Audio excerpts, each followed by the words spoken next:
in onda su Radio Alchimia, rubrica Hyperspace, amore per la scienza.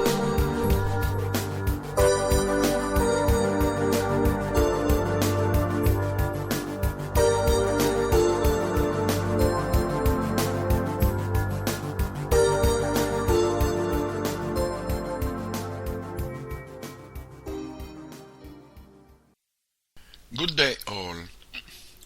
Today I am going to speak about the so-called mind of God. What is the mind of God? Some people think that this might be an issue related to religion, but there is no relation with religion. Religion deals with something that is faith, that is consciousness, probably, but not the concept of mind, the mind of God. Well, as I will say later, the mind that I mean is of two kinds. One mind that is related to rational thinking, and the one mind that is leading the rational mind, that is consciousness, the true mind. So far, this discussion looks like speaking in a church, but as you will see soon, it's not the case. The mind of God is science. The mind of God is the way in which the universe is written in mathematical rules, because the universe, the matter, and the energy that is related to it obeys to physical laws that are described in a very rigorous mathematical way.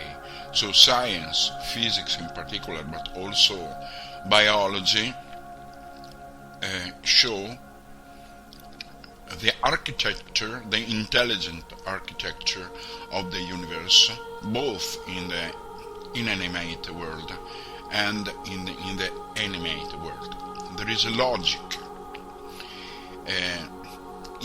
It's not necessary to think about God, but it's possible to think of a sort of intelligence in the universe, which was able to fine-tune all the physical constants in such a way that life is possible. Seems that life, and with it intelligence, have been constructed on a universe that was built just for life and not for nothing.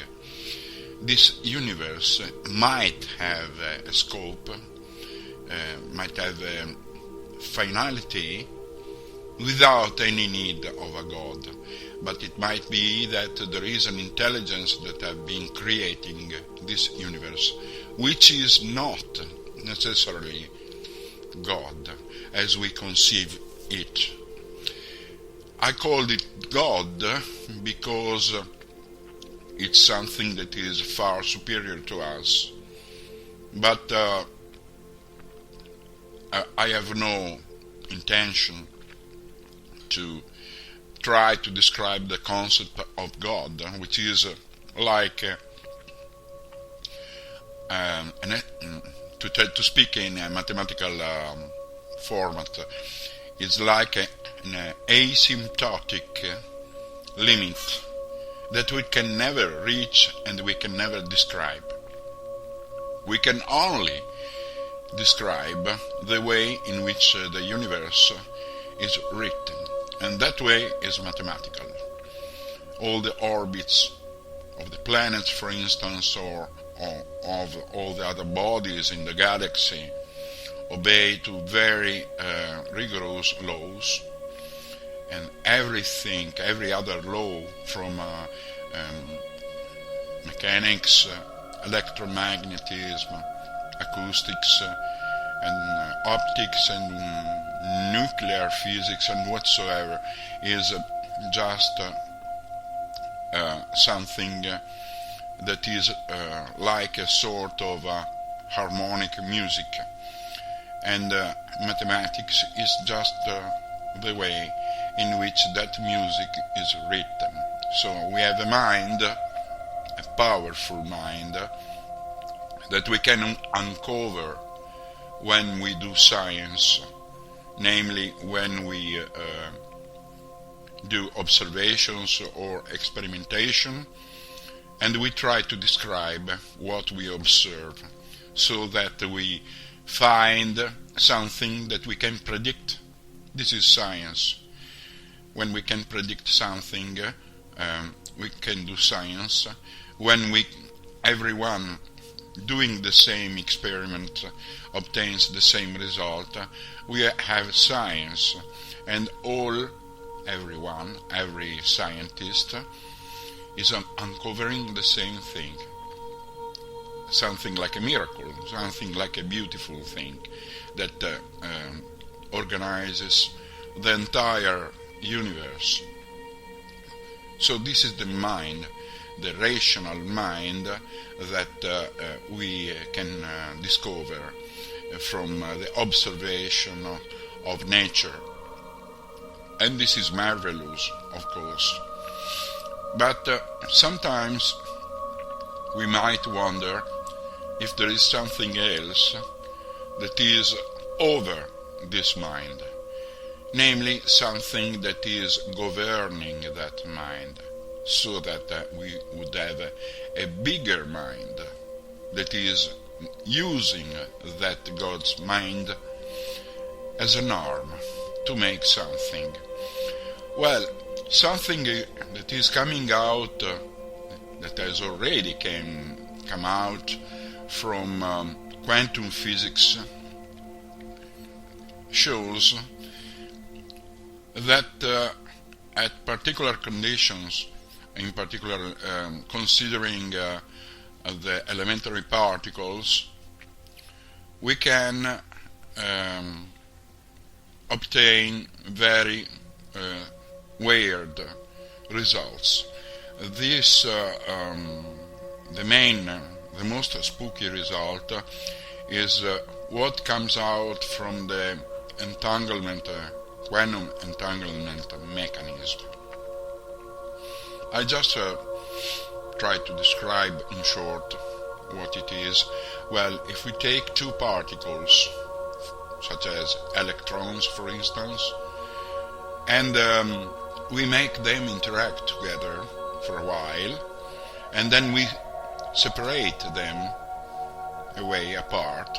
We keep one particle in our laboratory here, and we send the other particle 10 light years away.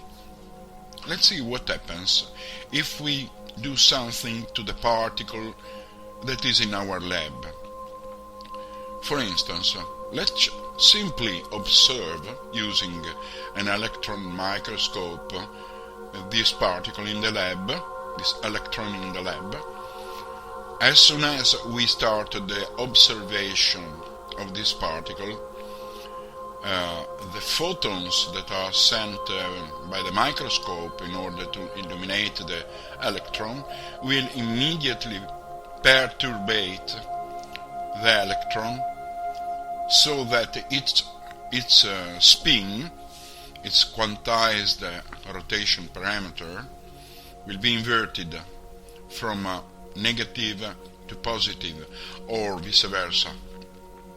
So the act of observation changes the state of that electron, and this is typical of the quantum laws, where the observer inexorably affects the observed reality. It's not like the moon. When we observe the moon is the same. Also, when we turn our head in the other direction. But it's not the same situation when we, using instrumentation, observe a particle. We continuously, when we study the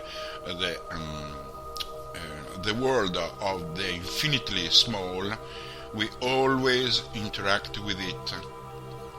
So that reality is just how we look at it. Okay, so we told that when we observe the electron, we change the sign of its spin. Well, the most spooky phenomenon is not just the fact that the observer affects the observed reality, but it comes when we ask ourselves what happens to the other electrons that is so far away. What happens to the other electron when we try to observe the first electron? The other electron will react instantaneously as soon as we observe the first electron by changing in its turn the sign of its spin parameter, like if the two belong to the same unity. In such a case, the limit imposed by the light speed doesn't work anymore, because here other laws come out, and if we want to maintain the law, the physical law of conservation of the spin, of the total spin of the two particles, if we consider that they are the result of the cutting of only one particle, and then we cut the two and we obtain two particles, the law of conservation of the spin must be maintained. The law of conservation of the spin and conservation laws in physics are fundamental, of course, must be maintained. This law must be maintained, and the only way to do that is that the other particle must change its spin. There is another situation in which the rigor of physical laws must be respected, but this is different from what Albert Einstein told about the light speed. In fact, Albert Einstein, together with Nathan Rosen and Podolsky, were very astonished by the strangeness of quantum mechanics, and thought that something is missing in quantum mechanics, like hidden variables or so. But they were not hidden variables. They are the laws of quantum mechanics. But now I come back. I will tell you why this discussion is related to the mind of God. The first reason is that in the quantum condition, when we have two entities like particles that interact together, and we do something to one of them, whatever their distance, when we do this, it is like if the two, but they might be more than two, it is like if the two not belong to the same entity, but they are the same thing, they are one. So this phenomenon, the entanglement phenomenon, deals about unity, the concept of unity. So there is a realm, let's call it so, even if it is not too much canonic, but